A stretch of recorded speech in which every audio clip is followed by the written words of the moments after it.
Oke, kita akan bahas soal penalaran umum ya. Oke, kita mulai nomor 1.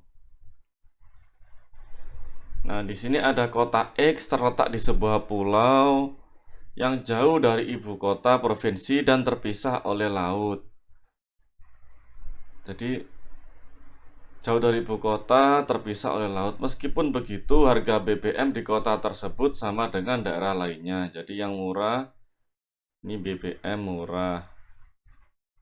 BBM sama.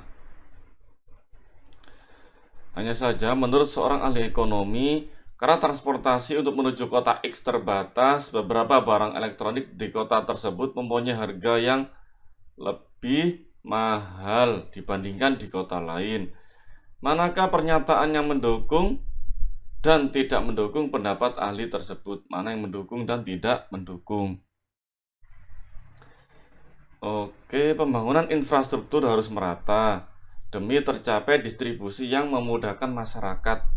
Di sini bukannya mendukung, nggak mendukung. Ini nggak ada di sini masalahnya, masalah infrastruktur. Karena nggak ada berarti kita anggap di sini tidak mendukung. Pemerintah daerah memberikan kebijakan pemotongan pajak bea masuk barang elektronik. Oke, di sini sudah kita tahu bahwa di sini barang elektroniknya mahal. Nah, di sini mahal. Dan di sini ngomongnya pemerintah daerah memberikan kebijakan pemotongan bea pajak. Ini mahal, ini malah dipotong agar lebih murah. Nah, ini nggak cocok atau tidak mendukung.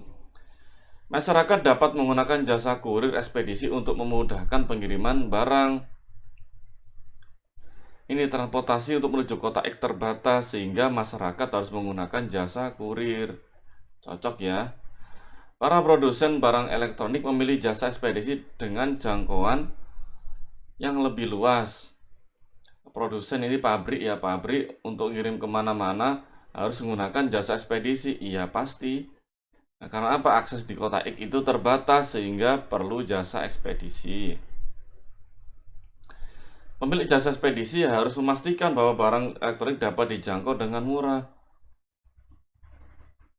Oke, di sini jasa ekspedisi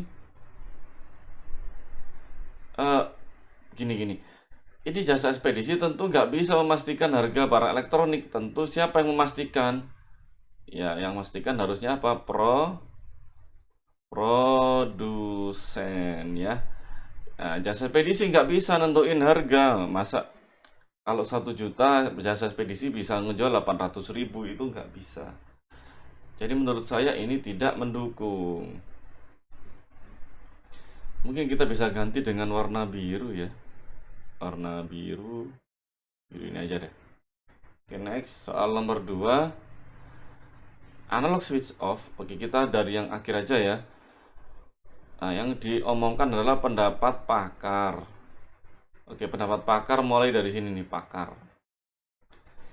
Ada beberapa masalah berkaitan dengan migrasi tersebut, yaitu pembangunan infrastruktur, siaran TV, dan pembagian set-top box. Belum semua masyarakat mau pindah ke TV digital. Nah, maunya karena apa? Nggak tahu. Mana yang memperlemah dan tidak memperlemah. Kita anggap aja yang tidak memperlemah ini menjadi memperkuat ya. Aduh nggak cukup ya. Memperkuat. Oke, pemerintah sudah memutuskan untuk migrasi dari siaran TV analog ke digital. Nah, ini memperlemah pendapat pakar. Karena pakar mintanya apa? Mintanya lemahnya masalahnya itu karena infrastrukturnya belum siap. Ini di sini malah sudah memutuskan, maka ini memperlemah pendapat pakar. Kemudian perlu investasi dana yang besar untuk pembangunan infrastruktur siaran TV digital. Nah, ini berarti adalah membuat solusi dari punyanya pakar, berarti ini sedang memperkuat. Banyak TV milik masyarakat yang belum mendukung TV digital. Nah, ini kira-kira apa? Yo. Oke. Ini ngomongnya belum mendukung. Di sini ngomongnya adalah tidak mau pindah. Berarti ini sedang memperlemah. Peralatan STB gratis sudah disiapkan dan distribusikan secara masif oleh pemerintah. Gimana ya kalau yang ini? Ini memperlemah apa memperkuat? Distribusikan secara masif oleh pemerintah. Nah, sudah didistribusikan, cuma tidak merata. Nah, di sini berarti sedang memperlemah pendapat pakar, berarti ya, memperlemah pendapatnya pakar. Sisi kita lihat ya. Di sini infrastruktur belum merata. Tapi di sini sudah disiapkan dan distribusikan secara masif. Oh, berarti ini bukan sedang memperlemah ya, sedang memperkuat lagi. Jadi pemerintah membuat solusi ini. Ini berarti sedang memperkuat nih. TV digital mempunyai gambar dan suara yang jernih sehingga lebih menarik masyarakat. Ia menarik, cuma apa? Masyarakat belum mau pindah. Berarti ini sedang memperlemah. Oke, dan mintanya misalkan ini gratis. Dan kalau gratis terus nggak merata tapi memang menarik, kan ya pingin aja, tapi kan masyarakatnya ada yang nggak mampu beli. Jadi dia ini sedang memperlemah. Nomor 3, ada yang mendukung dan tidak mendukung. Harga kacang kedelai impor dalam sebuah pekan terus meroket dari semula 8.000 per kilo, kini harganya 11.000 per kilo. Kondisi tersebut membuat para produsen tahu dan tempe menjerit karena sudah tak mampu lagi bertahan dan terancam gulung tikar. Karena kenaikan harga kedelai tersebut, produsen tahu dan tempe tergabung dalam paguyuban Dadi Rukun mogok produksi selama 3 hari. Ketua Umum Paguyuban Dadi Rukun bernama Rasyani mengatakan bahwa selain mogok produksi, para produsen tempe di wilayah Depok dan sekitarnya juga akan menggelar aksi unjuk rasa dalam bentuk aksi teatrikal. Mana yang mendukung dari kondisi tersebut? Oke. Harga kedelai dari luar negeri lebih mahal dibandingkan kedelai dalam negeri. Oke, ini berarti sedang mendukung. Kualitas kedelai produk dalam negeri lebih bagus dibandingkan kedelai produksi luar negeri. Ini nggak ada keterangan di sini ya, nggak ada, berarti ini tidak sedang mendukung. Kenaikan harga kedelai akan membuat kenaikan harga tempe yang menjadi andalan lauk masyarakat. Ya, ini sedang tidak mendukung ya, ini sedang melawan ini gitu, tidak mendukung. Mogok produksi dilakukan agar produksi tahu dan tempe mendapatkan perhatian dari pemerintah. Bukan perhatian ya sebenarnya ya. Yang penting itu kan harganya turun gitu ya. Ini tidak sedang mendukung. Tujuan aksi unjuk rasa adalah mendesak pemerintah agar harga kedelai turun seperti semula. Nah, ini nih sedang mendukung. Soal nomor 4, mencari simpulan ini ya. Yang paling didukung, mencari 2. Durian merupakan salah satu buah yang memiliki banyak penggemar. Buah tropis ini menjadi primadona karena memiliki daging buah bertekstur lembut, cita rasa manis dengan sedikit sentuhan pahit. Ini kita bisa artikan adalah enak gitu ya, enak. Ada beberapa manfaat durian seperti mencegah penyakit kanker hingga meningkatkan kesehatan pencernaan. Ini pencernaan, kemudian mencegah penyakit kanker. Selain itu, durian juga banyak mengandung vitamin C dan vitamin B6. Kandungan gizi dari durian yaitu tiamin dan sebagainya sampai segini nih. Manakah 2 simpulan yang paling didukung oleh bacaan tersebut? Karena rasanya yang enak, hampir semua orang mengkonsumsi buah durian. Oke, ini rasanya enak, kemudian punya banyak penggemar. Oke, ini cocok. Buah durian termasuk makanan mengandung karbohidrat tinggi. Nah, ini nggak cocok. Di sini nggak ada ngomongin karbohidrat. Oke, ini salah. Karena rasanya yang manis mengandung gula alami, mengkonsumsi buah durian sangat aman bagi penderita diabetes. Oke, gula alami bener, tapi kita nggak tahu ya penderita diabetes ini cocok apa enggak. Kalau kanker sih bener ya, tapi ini meningkatkan kesehatan pencernaan. Ya, pencernaan kan juga termasuk, kalau dia pencernaan ini kan juga tentang hati ya, hati. Hati ini adalah pengolah gula. Pengolah gula, kalau ini meningkatkan kesehatan berarti ini menurunkan diabetes. Tapi kita simpen dulu ya. Kita simpen dulu. Rajin mengkonsumsi buah durian dapat meningkatkan kesehatan tulang karena banyak manfaat yang terkandung di dalamnya. Nah, ini ngomongin tulang. Tulang itu ngomongin apa? Kalsium. Mana ya, sini aja deh. Kalsium. Di sini adanya apa? Kalium ya. Kalium tadi, bolovavin, nah sebagainya, tembaga. Baunya yang harum membuat banyak orang tertarik untuk mengkonsumsi durian. Sebenarnya benar sih. Oh, tapi di sini ngomongnya ada tekstur lembut, cita rasa manis dan pahit. Tentang bau nggak ada.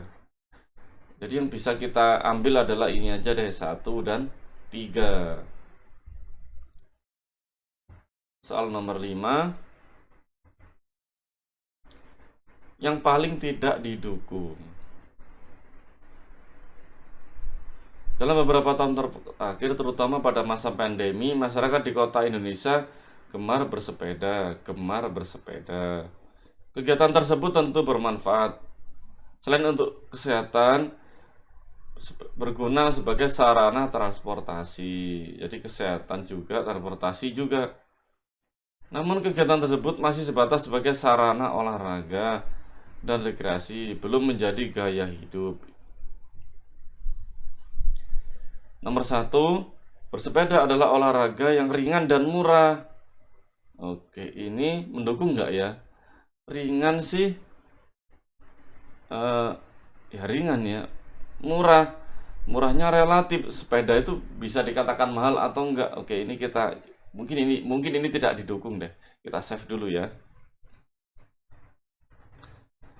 Bersepeda bermanfaat bagi kesehatan karena hampir seluruh tubuh bergerak. Di sini cuma ngomong baik untuk kesehatan, tapi masalah tubuh bergerak, apa kita bayangkan sendiri ya kayak gini ya. Bermanfaat bagi kesehatan ini. Ini mendukung ya, ini didukung ya, didukung. Selain untuk olahraga, bersepeda dapat mendahati riang dan menjadikan sarana untuk mendapatkan kebahagiaan. Ini ada hubungannya dengan ini nih. Rekreasi ya, ini ada hubungannya dengan, masih ada dukungan dari rekreasi. Oke, masih didukung berarti. Bersepeda bagi orang-orang tidak biasa berolahraga akan menimbulkan masalah baru. Ada nggak masalah baru di sini? Nggak ada ya, cuma ini belum menjadi gaya hidup. Oke, ini kita save dulu. Bersepeda adalah sarana transportasi yang ramah lingkungan. Di sini ada sarana transportasi. Berarti jawabannya tinggal kita centang ini ya, 1 dan 4. Soal nomor 6. Proses pemilahan sampah dari sumbernya belum menjadi budaya di tengah masyarakat. Padahal hal tersebut merupakan awal untuk perwujudan pengelolaan sampah terpadu.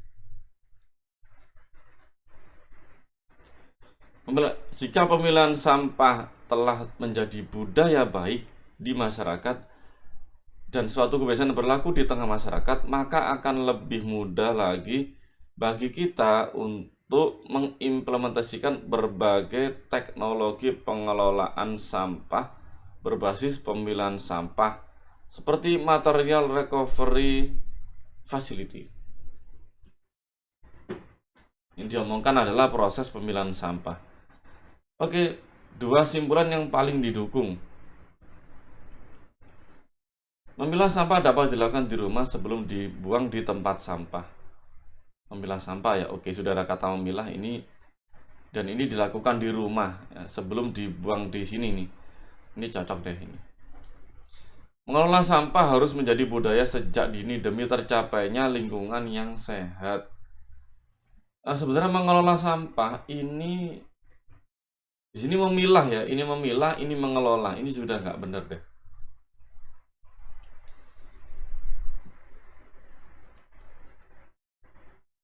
Oke, memilah sampah penting dilakukan agar kita tahu mana yang bisa bernilai jual atau tidak. Oke, di sini juga nggak ngomongin tentang bernilai jual ya, ini nggak juga deh. Membuang sampah harus pada tempatnya sehingga mudah dipilah oleh para pemulung. Oke, ini juga nggak pada tempatnya. Karena di sini ngomongin memilah, dia membuang. Di setiap RT harus dibuat satgas untuk pengelolaan sampah. Ini juga enggak ya.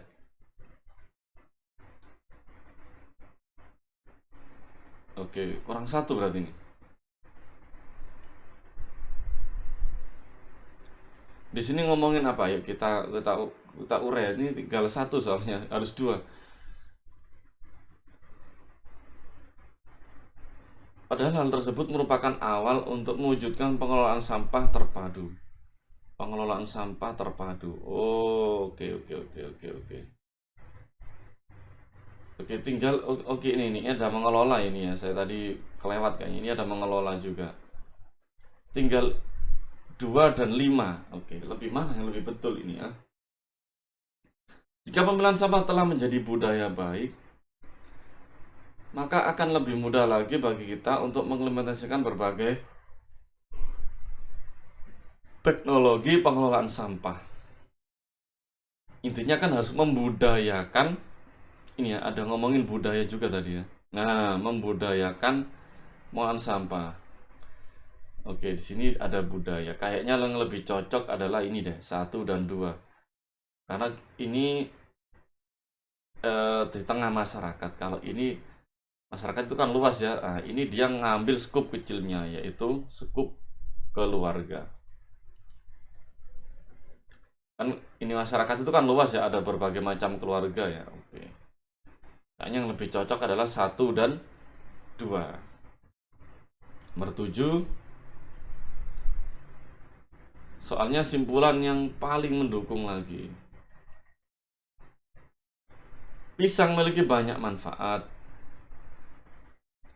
yang kaya akan mineral, kalium, dan serat pektin. Wah, ini kadang-kadang kalau selalu TBK, SNBT, SNM itu ya, ini harus tahu ini maksudnya apa. Kalium, pektin ini harus tahu.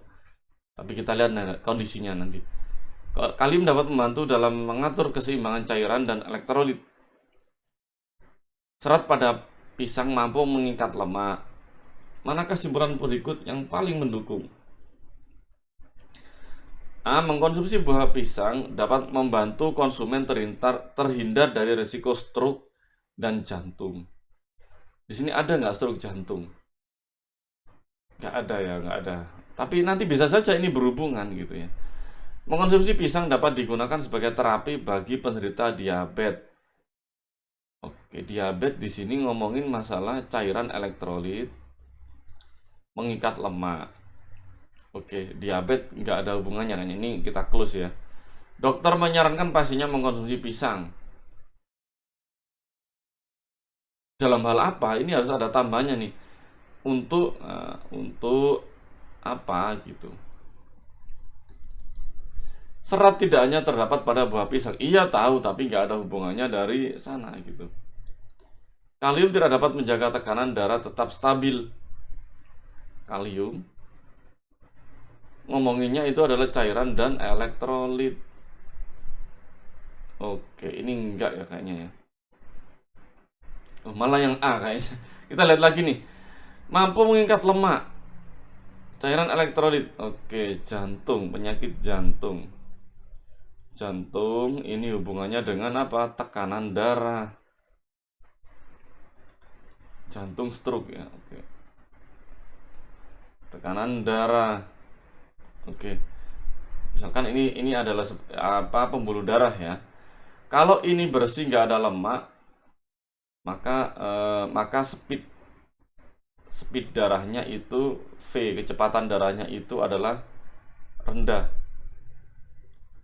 Nah, sekarang kalau ada lemak nih, ada lemak, ini lemak-lemak di sini ya, lemak-lemak di sini selangnya jadi sempit. Oke, speed darahnya itu apa? Akan naik. Nah, kalau ini bisa diingat nih hukum apa ya? Kalau di fisika itu yang ini nih, V1 A1 sama dengan V2 A2. Jika di sini nilai, oke, kita akan di spiral dulu deh biar agak beda ya. Jika V itu tinggi, maka A pasti rendah. Kecepatan tinggi, luasnya rendah. Kebalikannya, jika kecepatan tinggi, luas permukaan jalan ini itu pasti kecil. Kalau V-nya itu rendah, luas permukaan jalannya pasti tinggi. Itu seperti kita kalau main selang itu ya, main selang. Ini kita tutupin, kalau ininya kecil, lubang ini kecil, maka semprotan airnya itu tinggi. Atau tekanan darahnya nanti tinggi. Oke, sekarang jika ininya lebar, lemaknya kosong. Oke, ininya lebar, lemaknya kosong, maka kecepatan aliran darahnya rendah sehingga tekanan darahnya juga rendah. Berbeda dengan ini, jika ada banyak timbunan lemak di sini, sehingga speed aliran darahnya tinggi, sehingga apa yang terjadi, tekanan darahnya juga tinggi. Nah, tekanan darah tinggi mengakibatkan namanya penyakit jantung. Nah, penyakit jantung ujungnya kena apa? Stroke. Jadi kayaknya paling cocok A deh.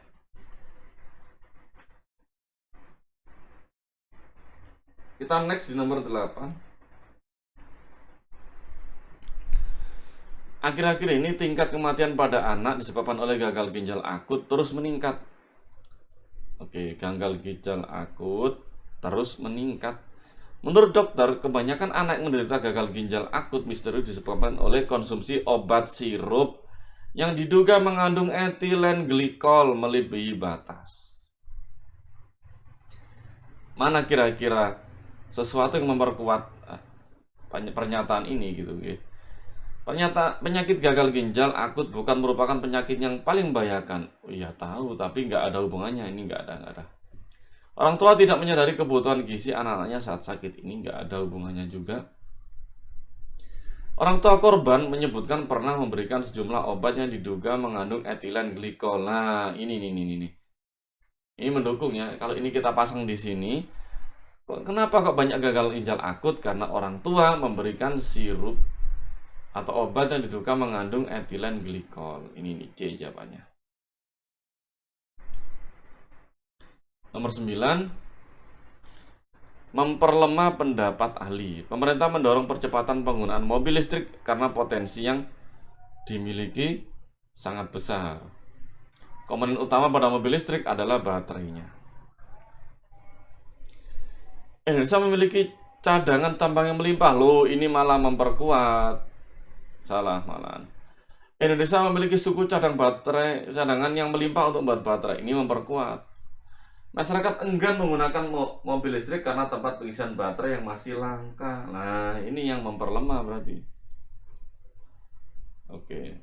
Bagus kok, semuanya sudah bagus. Kita itu Indonesia kaya akan bahan-bahan untuk mobil listrik dan sebagainya. Cuma di sini kenapa kalau ada kelemahannya, yaitu masyarakat enggan karena apa? Tidak ada tempat pengisian mobil listrik tadi. Dan kita sampailah di penghujung acara nomor 10. Perhatikan dua pernyataan berikut. Jika warga RT 1 RW 7 sepakat menjalankan protokol kesehatan, maka di wilayah tersebut tidak akan terjadi kasus COVID. Oke, berarti ini ya. Sepakat menjalankan protokol kesehatan. Kalau jika maka ini adalah, kita anggap ini P ya. Maka di wilayah tersebut tidak akan terjadi kasus COVID. Ini adalah Q. Kalau terjadi kasus COVID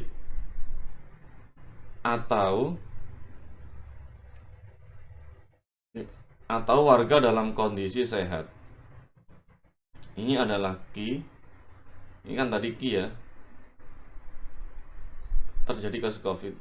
Oh, kalau ini tidak akan terjadi kasus COVID itu Q, maka kalau terjadi itu negasi dari Q, negasi Q. Oh, berarti ini kita bisa gini nih. Ini kita bisa buat kayak gini. P maka Q, terus ini negasi Q atau R.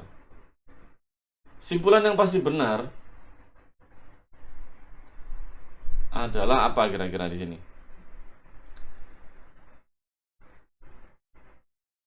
Jika warga RT 1 RW 7 sepakat menjalankan protokol kesehatan, maka semua warga dalam kondisi sehat. Oke, ini kita buat gininya dulu deh. Ini bisa kita buat tidak Q atau R itu bisa kita asosiasikan dengan jika Q maka R. P Q Q R. Kesimpulannya adalah P maka R. Maka jika sepakat, maka apa R-nya itu kondisinya sehat. Oke. Kayaknya ini ya. Ini sepakat menjalankan protokol kesehatan, ini adalah P. Semua warga sehat, ini R. Tapi kita lihat yang lain deh. Sepakat menjalankan protokol kesehatan atau semua warga dalam kondisi sehat. Ini pernyataan yang seimbang, ini enggak salah. Sepakat menjalankan protokol kesehatan atau semua warga dalam kondisi tidak sehat. Atau kita ambil ini aja deh, paling cocok ya, P maka R. Jawabannya kayaknya ada yang paling pas. Jika warga RT 7 tidak sepakat menjalankan protokol kesehatan, maka di wilayah akan terjadi kasus COVID. Tidak P, maka tidak R. Jika warga RT 1 tidak sepakat, maka semua warga akan tidak sehat. Oke, pengambilan kesimpulan yang paling benar ini ya, kita nurut rumus matematikanya aja deh ini. Jika warga sepakat, maka semua warga sehat, P maka R. Oke, cukup sekian sampai nomor 10. Semoga ini bermanfaat PU-nya. Jadi agak ribet-ribet gimana gitu ya SNBT-nya. Ya, terima kasih atas perhatiannya. Assalamualaikum warahmatullahi wabarakatuh.